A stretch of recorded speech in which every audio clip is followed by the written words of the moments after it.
If you've been injured, the insurance company that you hear from is not there to help you.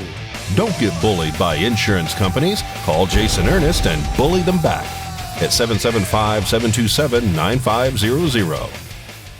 Around 11 o'clock last evening, we were dispatched a report of a structure fire. The initial report was there were explosions and also that the structure itself was fully involved and that there was a burn victim.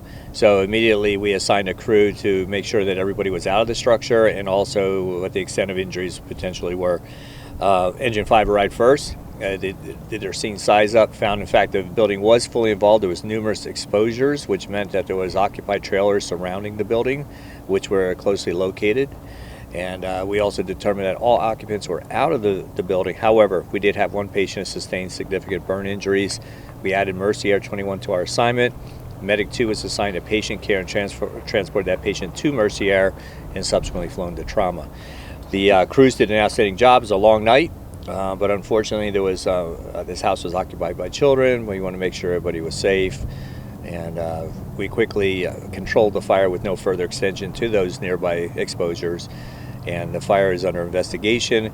We're looking at a probable unintentional cause, possibly related to inappropriate use of a fireplace. We're investigating that further. Red Cross is involved, and Red Cross is providing assistance to the family.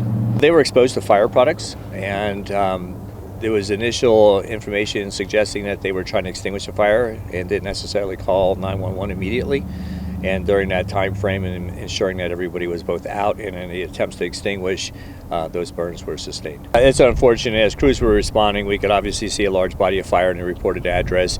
As our crews were there within a few minutes and found that the place was through the roof. It was on fire one end to the other. First of all, don't leave fireplaces unattended. Make sure you have the appropriate screens extinguished, and make sure there's no ordinary combustibles placed around the fireplaces when in use.